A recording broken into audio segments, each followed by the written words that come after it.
Good afternoon, everyone. Wanted to make a video here for hiring your forever employees for floor coatings. Goal here being that you have either people who will stay with you for a long time, people who can advance, or people who will help you become even bigger and make your life easier. That's the real goal of working with other people.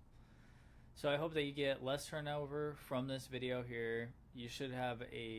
It should feel good to be able to give these people positions to grow and make more money, and it should make your life easier. If not, create some SOPs so that you can train the people onto it. So essentially starting out right here, what we will start with is the funnel. So you can kind of think this just as it is with leads as well too. You want to have as many qualified applicants through the door as possible, and how you can do that is using generally Indeed, ZipRecruiter, Monster, people you know, but are people that are usually not too close to you, because being friends with people that are in business is oftentimes very hard. In general, it's very hard to communicate with it unless you're very good at that. So I would usually not recommend, ironically, being in business with people you know. As well as friends of the team members that you already have, for instance, can be very beneficial. We've never used ZipRecruiter ourselves. We never really had much traction on Demonster, but I've used Indeed for everyone that we have. We currently have 4 employees, and one of our employees was the one that now has brought us the other 3 people who are with us forever. Essentially, though, onto Indeed, main thing is you want to try to find their social media profiles and see if these type of people align with what you're trying to do. And then ideally, if they aren't, you try to reject the application as soon as possible, which can help you out with the cost onto the associated Indeed board itself.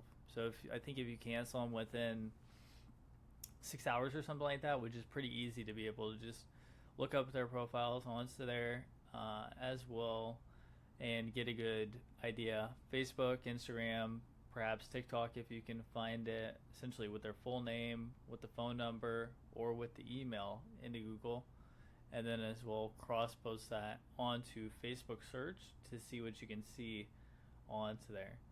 I believe that we go through about 100 people to find one good applicant as it is. A lot of people say there's no good workers around and all these things, but really many people want to have more than what a job is, depending upon where you're at with it. Obviously, with this trade, we can usually pay people more too, so that's very enticing. But really, the goal should be they get to do something very awesome with their lives. They get to be around awesome people. The hours may be a little bit wonky, so we try not to shy away from that. And then also telling the people that they'll be able to grow here into the future. So if you can think of that, it's just a funnel. You want to have as many qualified applicants, and then you want to screen them. The next step to screen them would be an interview.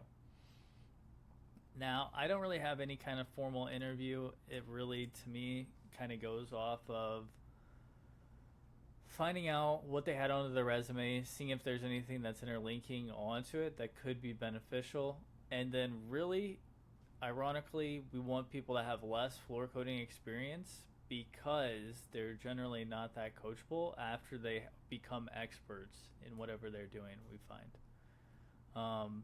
Essentially just great people skills. Don't want them to be negative. Oh, we can't do that. Oh, that's not possible. I've never done that before. You want people that want to grow in general. You want them to not be late, of course. Just really looking for great people skills. Do they text before they're showing up to the interview saying, hey, I'm on the way, I'm going to be here at XYZ? Are they very communicative? Obviously, some of these things shouldn't be disqualifying because they're not technically working with you yet, but at the same time, if you can see the additional effort for the people, it can be very beneficial onto it. You want them to be presentable as well too. Nice shave, or a clean beard if they have one. I try to keep mine pretty clean. I don't let it go too crazy. My hair, it's always been like this, you know what I mean? But I would say it's still presentable. That's what you're trying to look for with people, because they're going to be representing your company at that same time. And then after the interview, usually what we'll do is we'll kind of shortlist people, And then what we'll do is at least 1 or 2 days onto the job, which doesn't sound like much. You can do a little bit longer if they have it. Most of the time, people are coming from already having another job, so it's hard to get that much time on it. But ideally, you have the SOPs in place, like videos. I'll be creating all of those anyways for grinding the concrete, prepping the concrete, repairing the cracks onto the floor, base coating, flaking, scraping, and top coating. So all these videos will be out if you don't have them. But the goal should be that you have all of these videos, so then when somebody shows up onto the job, ideally you're surely, showing them around and everything like that.